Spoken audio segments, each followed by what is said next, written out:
योगी सरकार के मंत्री इस बात का रोना रो रहे हैं कि अधिकारी उनकी बात नहीं सुन रहे हैं, तो आम जनता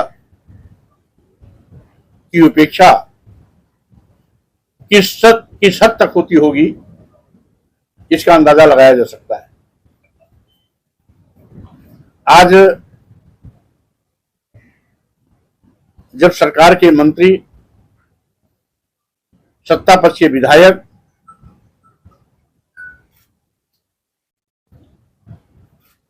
इस सरकार से पीड़ित हैं, संतुष्ट नहीं हैं, सत्ता पक्ष के कई विधायक मारपीट के शिकार हुए, लेकिन जो भी विधायक सत्ता पक्ष का मारा पीटा गया वो या तो बैकवर्ड का था या एससी का था। मारने वाले के खिलाफ एफआईआर नहीं दर्ज हुई। ये सरकार के जंगलराज का पराकाष्ठा है। और आज पूरा उत्तर प्रदेश जंगलराज बन गया है, कानून व्यवस्था ध्वस्त हो चुकी है। पुलिसिया पूछताछ में उन दोनों अभियुक्तों ने इस बात को स्वीकारा है, उन्होंने कभी अपना रिश्ता करनी सेना से बताया, कभी अपना रिश्ता बजरंग दल से बताया, कभी अपना रिश्ता गोरक्षा दल से बनाया। तो गोरक्षा दल हो, बजरंग दल हो, ये सब भाजपा के ही हिस्से हैं। और जैसा कि मैंने आपको एक नाम का हवाला दिया, जो अपने को कम्युनिकेशन सेल और आईटी सेल भाजपा के नेशनल सिक्योरिटी कमेटी का मेंबर बताता है, उसने इन अपराधियों को आर्थिक सहायता पहुंचाने की हिदायत अपने एक साथी को देता है और उसी में इस बात को भी स्वीकार करता है कि हम इनको 50,000 रुपया अतिरिक्त खर्चा देंगे, उसको भी पहुंचा देना। तो स्वाभाविक रूप से यह भाजपा पोषित अराजक तत्व गुंडे माफिया अपराधी है। इसलिए सरकार इनको बचाने पर लगी है। दुर्भाग्यपूर्ण है तो पहचान पत्र और आधार कार्ड से जोड़े जाने के बावजूद भी आखिर गलतियां क्यों हो रही हैं? वो कौन सी ताकतें हैं जो निर्वाचन आयोग की आंख में धूल ढो करके मन चाहे तरीके से मतदाता सूची में नाम बढ़वा लेता है अपनी सुविधा के अनुसार और मतदाता सूची से नाम कटवा लेता है? ऐसा सत्ता पक्ष ही कर सकता है।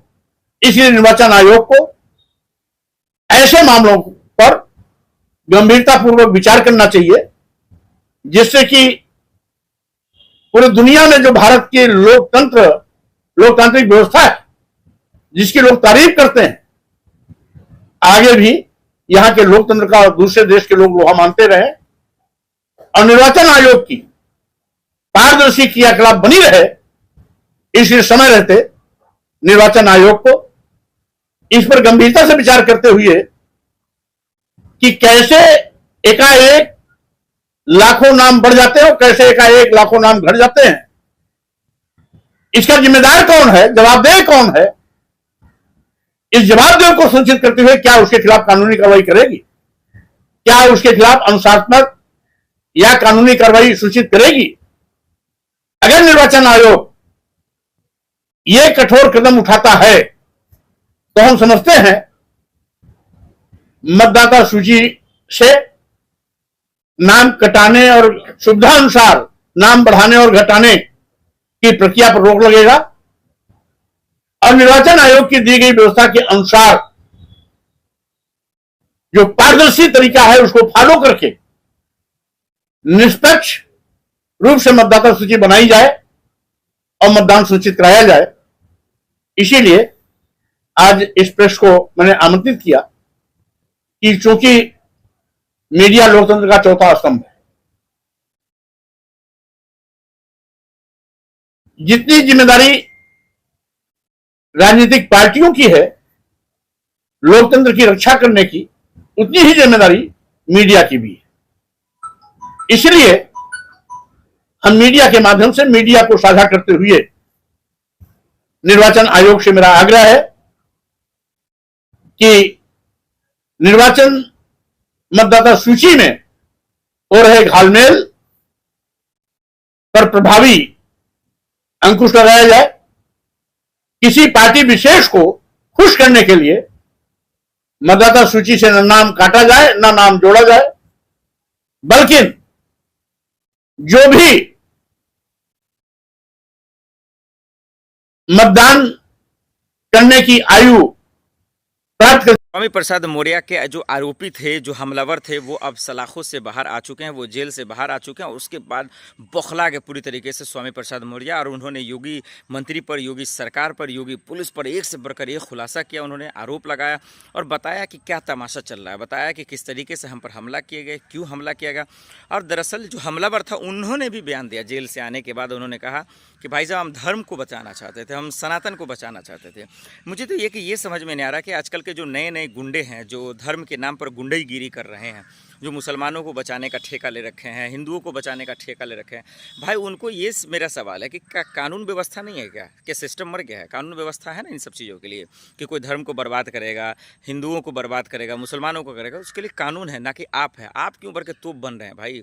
और उसके नाम पर कह रहे हम स्वामी प्रसाद मौर्य पर हमला किया, कितना गलत है, इसी से आप अंदाज़ा लगाइए। और इसीलिए आपने शुरू में भी स्वामी प्रसाद मौर्य को सुना, और पूरा आप जरा से सुनिए कि किस तरीके से वो बजब्ते एक एक पहलू पर बता रहे हैं कि उन पर हमला बीजेपी करवा रही है, योगी सरकार कर रही है, ना कि बजब्ते आम आदमी कर रही है। योगी सरकार के मंत्री इस बात का रोना रो रहे हैं कि अधिकारी उनकी बात नहीं सुन रहे हैं, तो आम जनता की उपेक्षा किस हद तक होती होगी, इसका अंदाजा लगाया जा सकता है। आज जब सरकार के मंत्री, सत्ता पक्ष के विधायक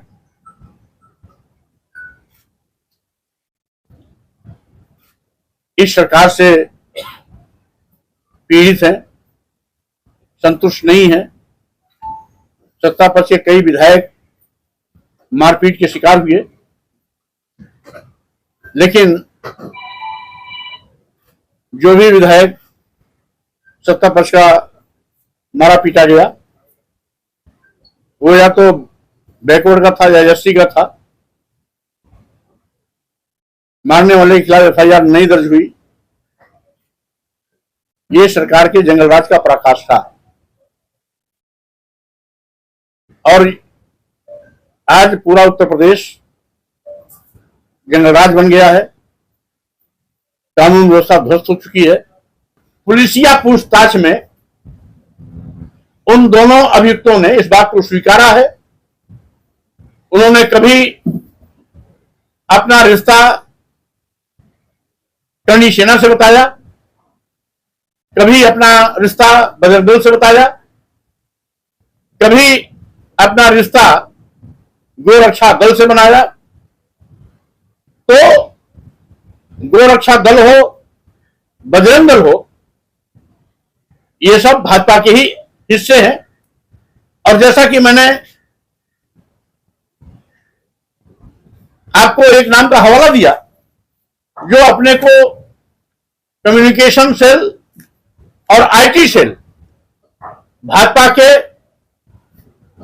नेशनल सिक्योरिटी कमेटी का मेंबर बताता है, उसने इन अपराधियों को आर्थिक सहायता पहुंचाने की हिदायत अपने एक साथी को देता है,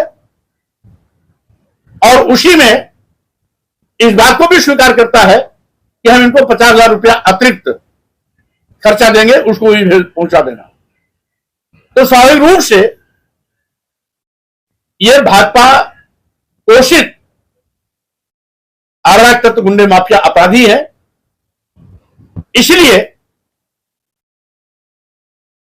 सरकार इनको बचाने पर लगी है।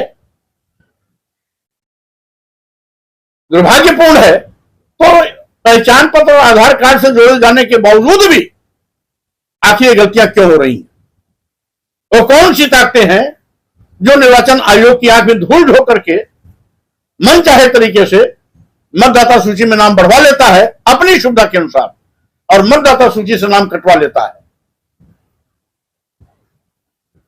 ऐसा सत्ता पक्ष ही कर सकता है। इसलिए निर्वाचन आयोग को ऐसे मामलों पर गंभीरतापूर्वक विचार करना चाहिए, जिससे कि पूरी दुनिया में जो भारत की लोकतांत्रिक व्यवस्था है, जिसकी लोग तारीफ करते हैं, आगे भी यहां के लोग